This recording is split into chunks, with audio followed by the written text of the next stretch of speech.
The year America was supposed to die was 1777, when British launched coordinated offensive designed to crush rebellion through dividing colonies geographically and through destroying Continental Army's ability to resist.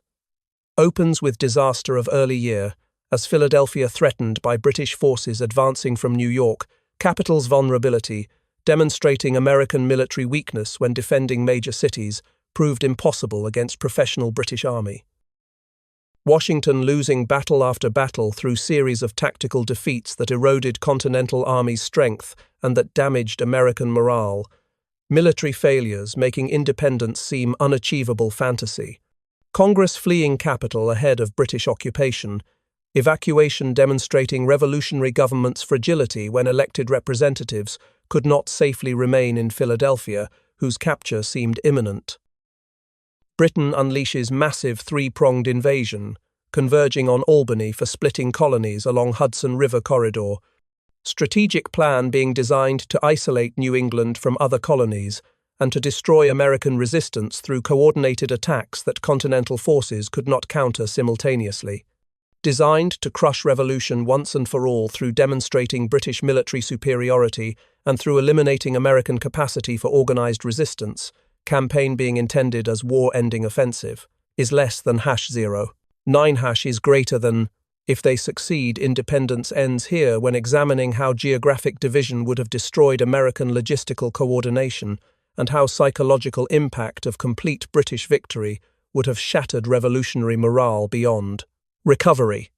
Ends meaning revolution would collapse through military defeat, proving that American forces could not defend territory against British professional armies whose coordinated invasions would demonstrate futility of continued resistance, making 1777 critical year, when American independence hung on thread, that British offensive threatened to cut permanently through achieving decisive victory that would end rebellion and that would restore British authority over colonies whose attempt at independence would be recorded as failed rebellion rather than as successful revolution. General John Burgoyne was gentleman who promised quick victory through leading massive British army southward from Canada with confidence born from European military success and from assumptions about American military inferiority. Introduce Burgoyne as charismatic commander whose personal style emphasized aristocratic refinement, social graces, making him popular in London society, while his military reputation suggested competence in conventional European warfare. Confident in campaign's success, based on British numerical superiority and based on professional armies' advantages over amateur Continental forces, Burgoyne's certainty, making him dismissive of American military capabilities. Bringing massive army down from Canada with approximately 8,000 troops, including British regulars, German mercenaries, and indigenous allies, force size, suggesting overwhelming advantages that should guarantee victory against smaller American forces. With feast wagons carrying supplies for elaborate dining that Burgoyne considered essential for maintaining officers' morale and for demonstrating British superiority through conspicuous consumption. Fine wine among luxuries that Burgoyne's baggage train transported despite logistical burdens, aristocratic lifestyle being maintained even during campaign through wilderness, where such amenities were militarily questionable. And overwhelming force whose size and professional quality suggested easy victory over American militia and Continental regulars whose training and equipment were inferior to British standards. Overwhelming, suggesting that Burgoyne believed his army's advantages were so decisive that campaign would be brief demonstration of British military superiority, rather than being difficult conquest requiring sustained effort.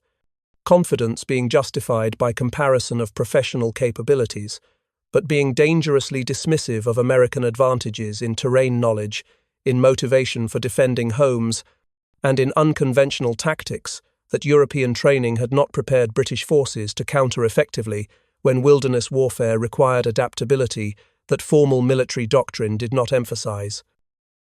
Horatio Gates and Benedict Arnold were ungovernable partnership combining cautious political general with reckless tactical genius, their cooperation being essential for American defense, despite personal animosity that made collaboration difficult. Introduce Gates as cautious commander whose military career emphasized administrative competence over battlefield heroism, political connections having elevated him to command despite limited combat experience that made him reliant on subordinates for tactical decisions. And political in sense that Gates understood importance of maintaining congressional support and of managing Army's public reputation, skills making him effective administrator but making him risk-averse in combat situations. And Arnold as reckless battlefield commander whose aggressive tactics produced victories, but whose disregard for caution and whose hunger for recognition created conflicts with superiors who valued restraint over audacity. And brilliant tactically with instinctive understanding of battlefield dynamics and with personal courage that inspired soldiers despite his abrasive personality alienating fellow officers. Together, despite hating each other through mutual recognition that defeating Burgoyne required combining Gates's organizational abilities with Arnold's combat leadership, necessity forcing cooperation between incompatible personalities. They form brain and fist of American defense when Gates provided strategic planning and logistical organization, while Arnold provided aggressive tactical execution, division of labor being effective despite personal tensions. Brain referring to Gates's cautious strategic thinking that positioned American forces advantageously, intellectual contribution being essential for campaign planning. Fist meaning Arnold's violent tactical aggression that attacked British forces whenever opportunities appeared, combat leadership being necessary for translating defensive positions into offensive victories.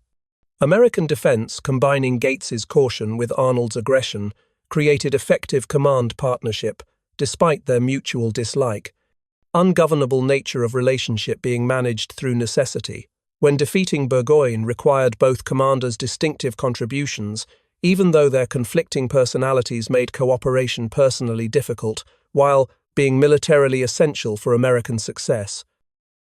The grand strategy that falls apart instantly was British three-pronged convergence on Albany, whose coordination failures doomed campaign before fighting began. 3 British armies were supposed to converge, meaning Burgoyne from north, William Howe from New York, and Barry Street.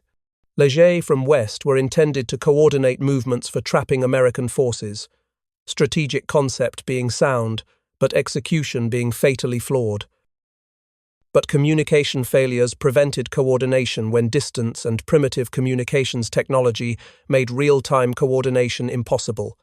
Commanders operating independently without knowing others' situations. Ego among British generals whose personal ambitions and whose rivalries prevented subordinating individual glory to collective strategic objectives. Howe's decision to attack Philadelphia, rather than supporting Burgoyne being influenced by desire for independent success. Politics in London, where competing factions supported different commanders and where strategic direction was confused by conflicting orders, institutional dysfunction, undermining campaign coordination, and geography whose vast distances and whose difficult terrain made coordinated movements nearly impossible even with perfect communication, physical obstacles defeating strategic concept.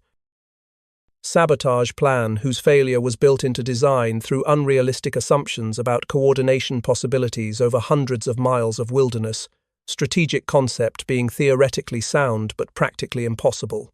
Plan that British had believed would end rebellion through dividing colonies and through destroying American military resistance, collapsed through inability to coordinate movements that strategic concept required, making Burgoyne's advance become isolated invasion rather than being part of coordinated offensive. Falls apart immediately when expected support from Howe never materialized, and when Street-Leger's western column was turned back, Burgoyne's realization that he was advancing alone into hostile territory without reinforcements or coordination, transforming confident invasion into desperate gamble, whose strategic foundation had collapsed before serious fighting, began, making British grand strategy into catastrophic failure through coordination problems that doomed Burgoyne's army to isolation and eventual destruction. Burgoyne marches blind into wilderness when advancing southward, without adequate intelligence about terrain or about American dispositions, inadequate reconnaissance-making campaign, increasingly dangerous. Burgoyne's army hacks through impossible terrain, where thick forests and swamps made movement extremely slow and exhausting, physical obstacles that maps had not accurately represented, creating daily struggles.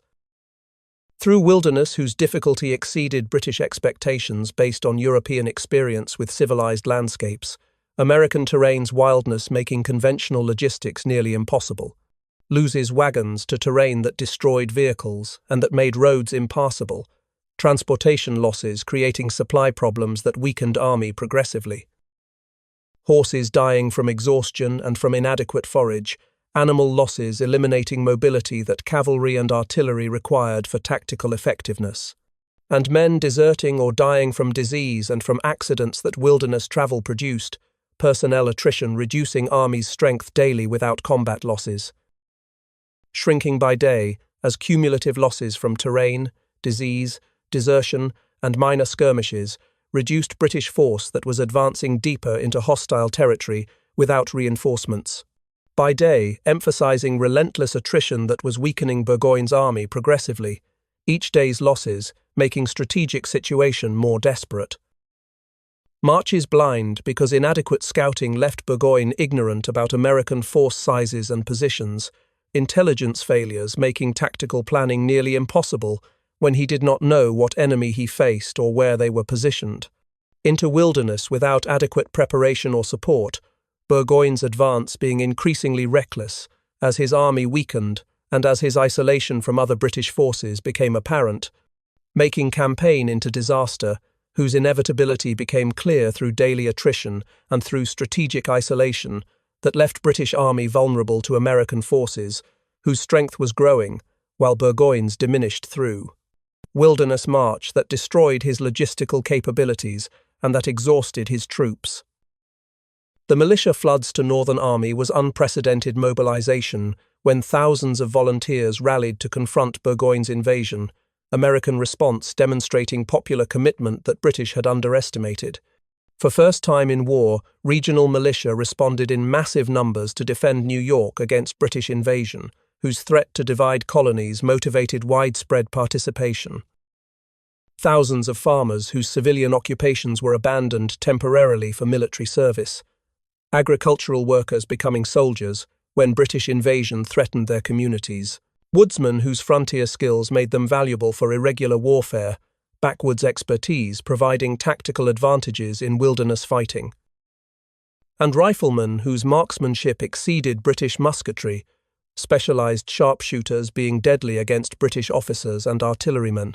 Rally to Gates and Arnold, whose presence provided command structure for organizing volunteers into effective military force, leadership being essential for transforming mob into army.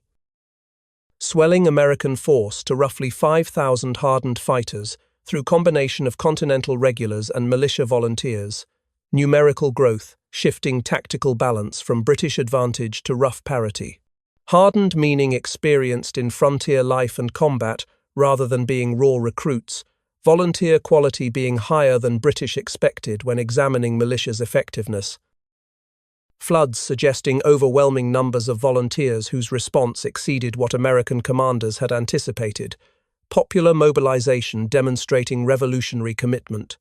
To Northern Army, creating force capable of confronting Burgoyne's invasion through combining continental discipline with militia numbers and wilderness skills.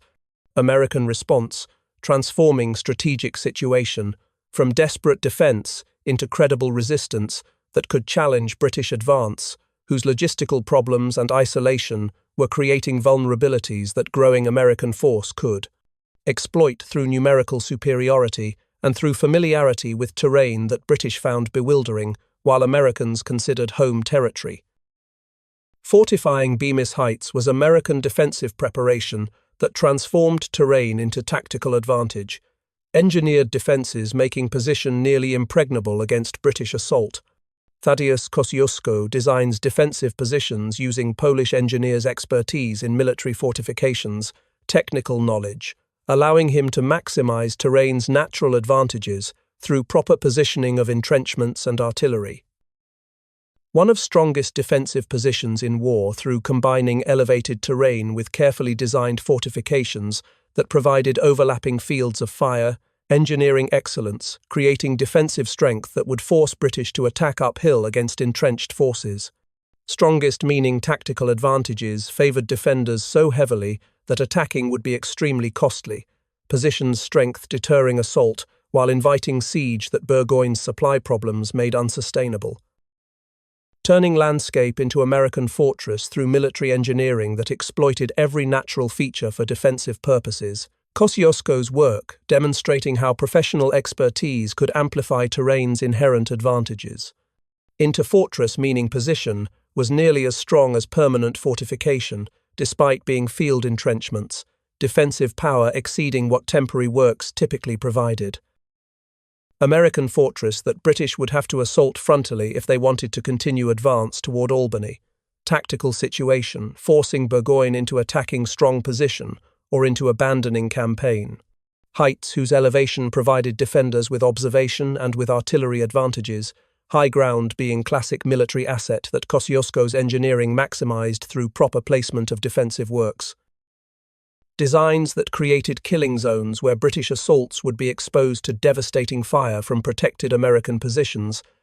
Engineering genius, transforming Bemis Heights into defensive masterpiece that would force British to choose between costly frontal assault and strategic withdrawal, neither option being attractive when examining Burgoyne's deteriorating supply situation and his isolation from reinforcements, making fortified position into strategic trap, where American defensive advantages would negate British professional military superiority through forcing them to attack uphill against entrenchments that engineering skill had made nearly impregnable. Arnold's attack that stuns British was aggressive assault during Freeman's Farm Battle on September 19, 1777, when American forces attacked rather than remaining purely defensive. Arnold launches furious assault against British elite units, whose professional reputation suggested they would easily repulse amateur American forces, aggressive American tactics, violating British expectations about colonial military behaviour. Against British regulars and German professionals whose training and discipline had made them victorious in European conflicts, elite status making American assault seem suicidal. A fight so intense that contemporary accounts described combat as exceptionally violent, even by war's brutal standards, fighting's savagery shocking participants on both sides.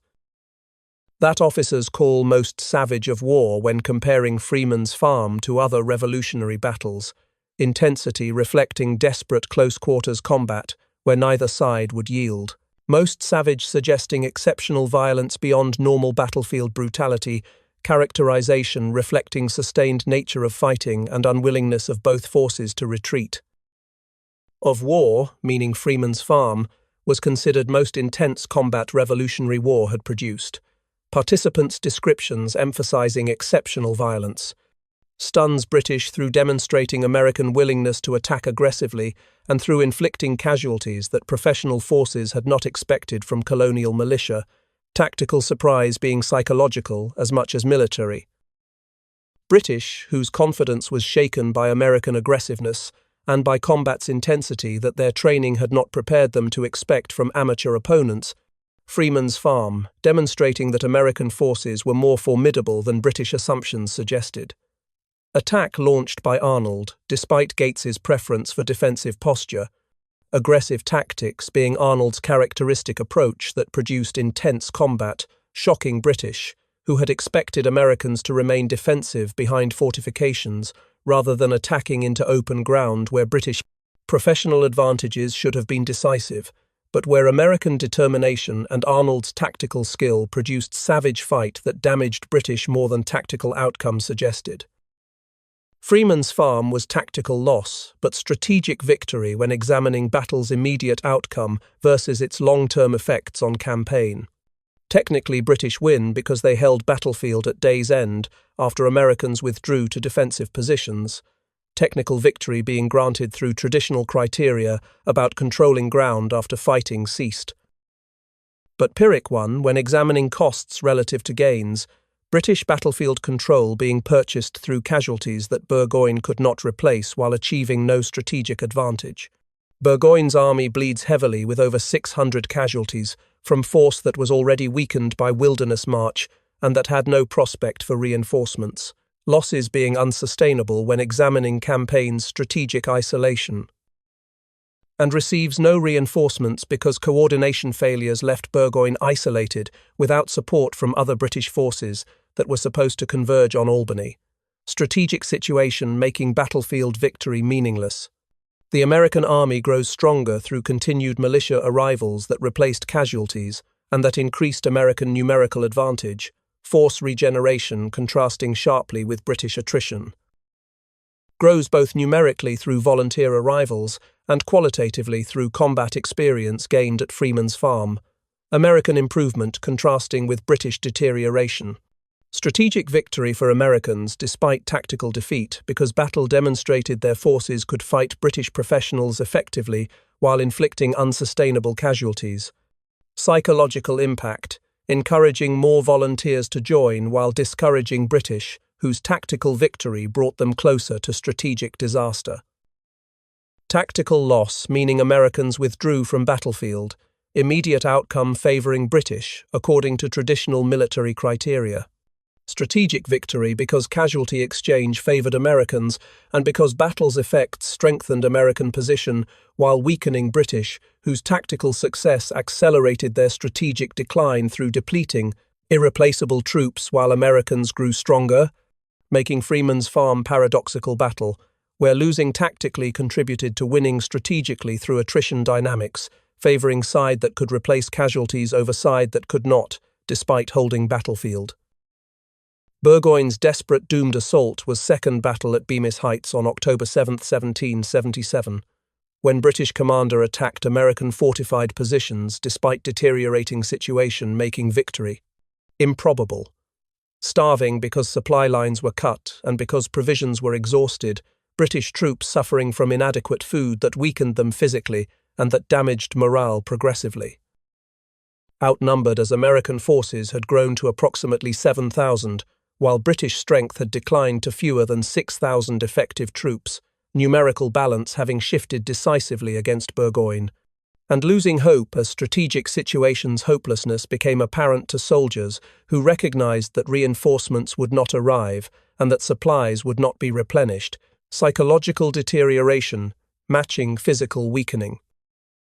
Burgoyne attacks American lines in desperate gamble that victory might salvage campaign whose strategic failure was becoming undeniable, assault being motivated by desperation rather than by reasonable expectation of success. American lines fortified by Kosciuszko's engineering and defended by growing American force, defensive strength making assault extremely risky. Walking straight into Arnold's trap when American commanders had prepared for British assault, and when Arnold was positioned to counterattack, once British committed to uphill assault against entrenchments. Into trap that Arnold would spring through aggressive counterattack, exploiting British overextension, tactical situation being designed to lure British into vulnerable position.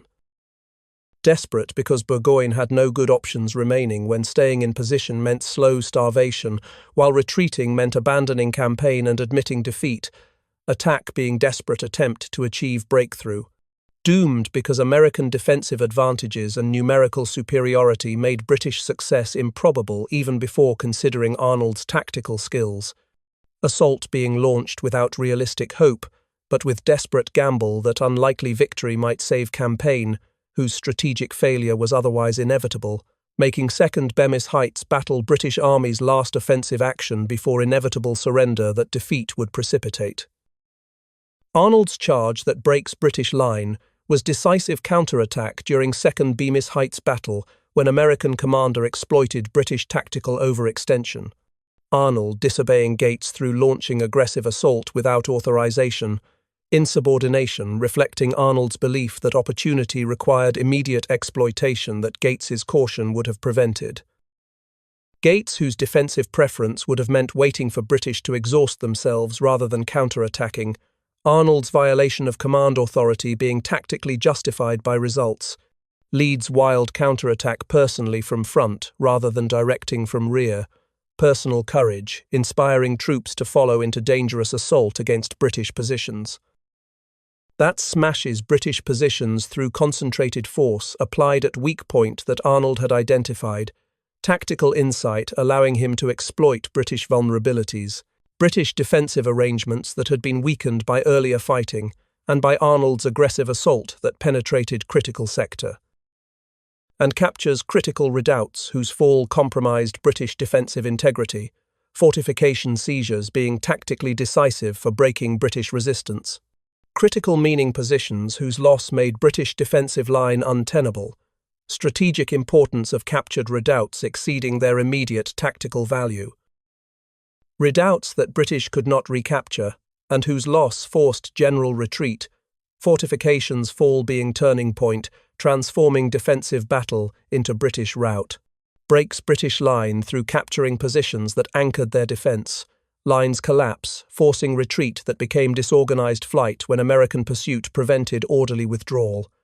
That Arnold's unauthorised attack had produced through exploiting tactical opportunity that Gates's caution would have missed, insubordination being vindicated through achieving decisive victory that broke British resistance, and that began final phase of campaign ending in Burgoyne's surrender when his army's defensive positions were compromised beyond. Recovery through Arnold's aggressive counterattack, capturing redoubts whose fall shattered British defensive capabilities. Burgoyne's army disintegrates was final phase when accumulated losses and deteriorating conditions destroyed British combat effectiveness. Casualties mount from Second Bemis Heights battle, adding to losses from Freeman's Farm and from Wilderness March, cumulative attrition reducing British force below viable strength for continued operations. Ammunition runs out as supply exhaustion prevented British from maintaining defensive fire, logistical failure, eliminating tactical capabilities that military effectiveness required. Morale plunges when soldiers recognized their situation was hopeless and when continued resistance seemed pointless sacrifice, psychological collapse matching physical deterioration. Plunges to point where effective military resistance was impossible, demoralization preventing coordinated action even if supplies had been adequate. Burgoyne is surrounded with American forces, blocking all escape routes, encirclement making British tactical situation hopeless when they could neither advance nor retreat successfully. With no escape, because American numerical superiority allowed them to maintain encirclement while British were too weak for breaking through, geographic isolation becoming tactical trap, and no reinforcements since coordination failures meant other British forces were not coming to rescue Burgoyne's trapped army, strategic isolation becoming final when expected support definitively would not arrive. Disintegrates as organizational cohesion dissolved through cumulative effects of casualties, starvation, ammunition, exhaustion, and morale collapse, British army ceasing to function as effective military force.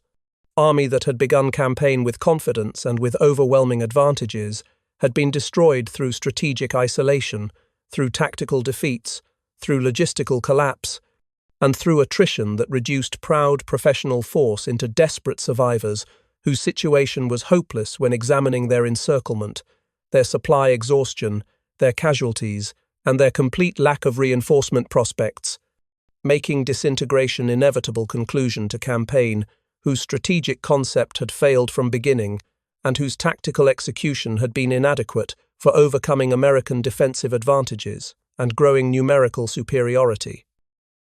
The surrender that shocked world occurred on October 17, 1777, when Burgoyne surrendered entire army to Gates, capitulation being unprecedented in British military history. Burgoyne surrenders his entire army, approximately 6,000 troops laying down arms and becoming prisoners, complete capitulation rather than negotiated withdrawal, making defeat absolute. The first major British capitulation in history, when examining how rarely British armies had surrendered completely, Saratoga being shocking precedent that undermined assumptions about British military invincibility. In history of British military tradition that emphasized fighting to last rather than surrendering, Burgoyne's capitulation violating cultural expectations about proper military behavior. The balance of war flips instantly as news of Saratoga transformed international perceptions about rebellion's viability, British defeat demonstrating that American forces could achieve decisive victories against professional armies. Flips meaning strategic calculations reversed completely, British confidence being replaced by doubt, while American morale soared from what had seemed desperate situation. Instantly, because Saratoga's psychological impact was immediate rather than gradual, news of British surrender producing shock that reverberated internationally. War, whose trajectory had seemed to favour British, suddenly appeared uncertain, American victory demonstrating that independence was achievable rather than being impossible fantasy. Shocked world because international observers had expected British professional superiority to crush colonial rebellion, Burgoyne's surrender contradicting assumptions about how war would end, world watching whether American revolution would succeed or fail, Saratoga providing first definitive evidence that rebels could defeat British forces decisively, making surrender into pivotal moment whose significance exceeded immediate tactical results through demonstrating to European powers and to American populations that British were not invincible and that rebellion had realistic prospects for success, transforming international calculations about whether supporting American independence was viable policy rather than being pointless gesture supporting doomed cause. France watches and finally intervenes was critical consequence when Saratoga convinced French diplomats that supporting American rebellion was strategically viable. News of Saratoga reaches Paris, demonstrating that American forces could achieve decisive victories. French observers, recognizing that rebellion had realistic prospects for success rather than being doomed to inevitable British victory, convinces France that America can win through proving American military capabilities exceeded French assumptions, Saratoga providing evidence that supporting rebellion was potentially successful strategy rather than wasteful gesture, that America represented viable ally whose independence would weaken British power, strategic calculations making French support attractive for advancing French interests through diminishing rivals' strength. Can win, meaning American independence was achievable outcome rather than impossible fantasy. Saratoga, shifting French assessment of rebellion's viability from skeptical to optimistic. French diplomats begin preparing formal alliance through negotiating terms for military and financial support. Diplomatic process beginning immediately after Saratoga news arrived. Begin meaning French moved quickly to formalize alliance before British could recover from defeat. Diplomatic urgency, reflecting French desire to exploit British vulnerability. Preparing formal alliance rather than merely providing covert aid that France had supplied previously, Saratoga convincing French that overt military intervention was justified and necessary for ensuring American success. Formal meaning official military alliance, committing French military forces and financial resources to supporting American independence, treaty being signed in February 1778. Alliance that would transform war from colonial rebellion into international conflict, French intervention being war-winning development that Saratoga had catalyzed through convincing French that American military capabilities justified open support rather than merely covert assistance, making Saratoga strategically decisive through international consequences, exceeding immediate tactical victory, when examining how British defeat influenced French decision-making about whether supporting American rebellion advanced. French strategic interests through weakening British imperial power. The moment revolution becomes world war occurred when France's entry brought other European powers into conflict against Britain. France enters conflict in 1778 through signing formal alliance, committing military forces and financial support to American independence. Intervention, transforming colonial rebellion into international war, where Britain faced multiple enemies simultaneously. Followed by Spain, whose entry in 1779 added another enemy requiring British military resources, Spanish intervention being motivated by desire to recover territories lost in previous wars with Britain, and Dutch, whose conflict with Britain beginning in 1780 created additional front, requiring British naval resources, multiple enemies stretching British military capacity beyond sustainable limits. Britain suddenly faces global war, where conflicts in America, Caribbean, Mediterranean, India, and Atlantic required defending empire against coordinated enemies, strategic overextension, making British unable to concentrate forces sufficient for crushing American rebellion. suddenly emphasizing speed of transformation from colonial war to global conflict, French entry being catalyst that brought other powers into anti-British coalition.